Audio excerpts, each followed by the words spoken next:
long linear phases of things, like max effort work that's periodized over 6 weeks. That's not the Westside or the conjugate powerlifting that Louis was. It's not even close to it. A story of when I tried to force ideal training in situations to where it would impede on other things such as that. The first, there's a ton. The first one that comes to my mind would be, I think it's when I was working with Justin Harris. It was one of these phases where I was trying to lean out, and I didn't realize when I first started doing those that it was going to become more of a time suck, more of a commitment.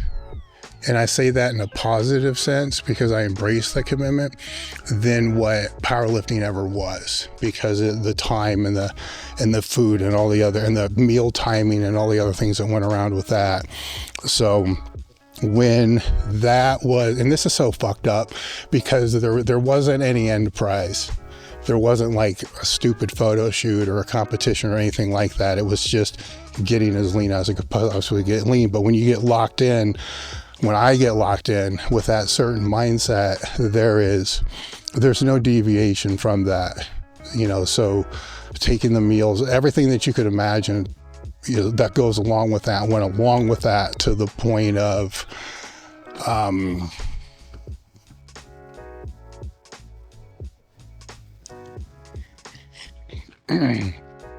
to the point of potentially leading to a divorce. So that was a reality check, to say the least, to be able to step back from that. And that was probably the biggest one, because once I was able to separate myself from it and see how really stupid it all was, and when that price became greater, as I said earlier, than the reward or the potential reward on the other side, it became a little easier to navigate how to lay these things out, how to lay the training and challenges out from there. So the way I changed my training after that point was, at the beginning of the year, I'll know what it is before the beginning of the year, but at the beginning of the year, I'll lay out what I want my training challenges, goals, objectives, whatever you want to say it is, for that year to be. And I'll lay it out in such a way that it's not going to be easy, and that it's definitely a stretch goal, but it's going to take phases to be able to get to that. And I'll lay that out in such a way that I should be able to, if everything goes right, accomplish that in September or October, leaving Q4 a little open. It still has room because it's a sliding goal. It still has room. If I have to push it, I have to push it. Because when I get into October, November, December, just business-wise, the schedule compounds tremendously. And so that frees that all up. And it also allows that whole training progress to take place over that time period. So for this year, it was to squat triple body weight off the box with spider bar. And so once I have that, and to be able to do an hour of cardio a day without a problem, to be able to do that at the beginning of the year, I got to lay that all out, because last year's goal, I think I achieved around November. I think it had to be pushed back a little bit. And then once this one I achieved in late September. So then the rest of the year becomes a little bit of a clusterfuck training wise. And so there's deconditioning that happens. So when I start training for whatever it's going to be next year, I'm not in the greatest shape right now. So there has to be this conditioning phase that lays out. Some things I tried this year that some might find interesting is, rather than just using a typical conjugate or linear style like I've done in the past for the strength objectives I had, I wanted to see what would happen if I started the phase, if I used that weight, which was 675, every time I squatted, at the top. So I started with 2 plates per side and as many chains as it took, 400-pound of chain total on each side of the bar. So the weight at the top stayed the same with what I wanted to do all the way through the months that this took place. Once I got into using that bar. So it was like 12 weeks, I think, and there might have been 1 deload week that fell in there. And what I would do each week is I would remove 1 chain per side and then add the weight of that chain on the bar, right? So it goes from 20 chains per side all the way down to, a few weeks before 2 chains per side, but the weight is being replaced, the bar weight on there. It worked. The only thing that I discovered with this that I should have known, and it'll be a takeaway for you guys, is when I got to the test week, the weight at the bottom felt, the pressure was way more than what I expected it to be, or way more than I was used to. Let's just put it that way. So the takeaway from that was, if I was to have somebody else do this in the future, or if I would ever do it again, which I probably won't, I would load in, I would put in every 4 or 6 weeks something that had that higher tension or higher weight at the bottom of the lift, just to be accustomed to it.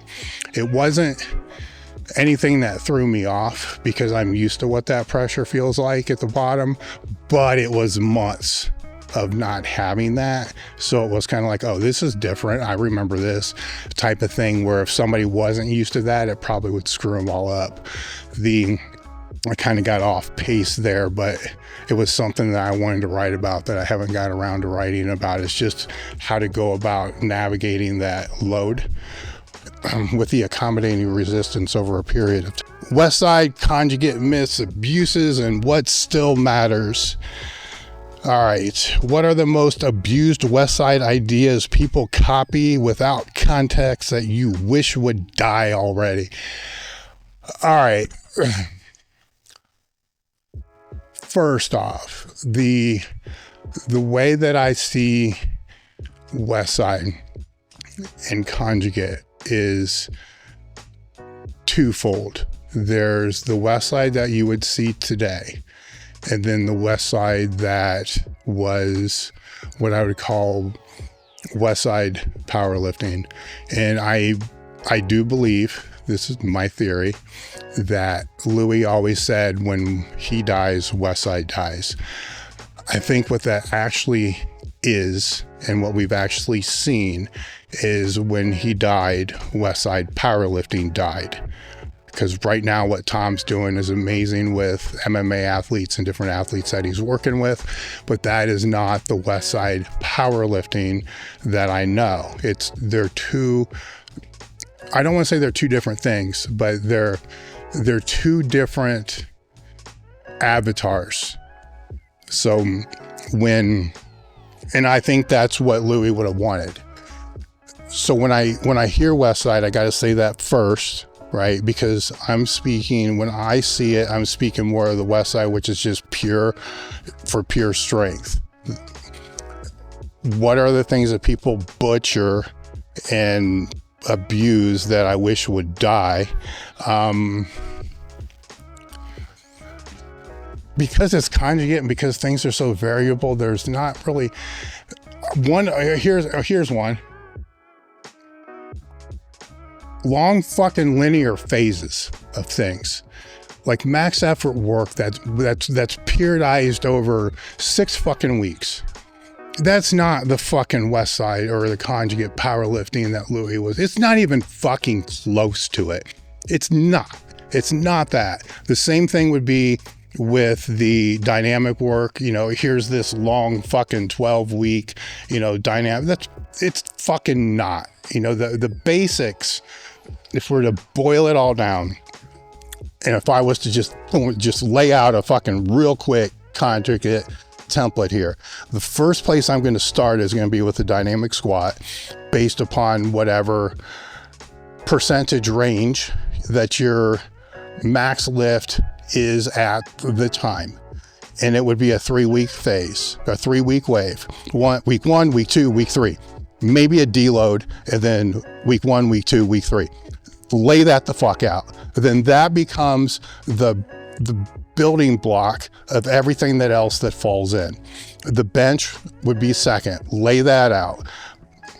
You can have it fucking wave if you want. The whole entire time that I was there, we never waved the bench a single fucking time.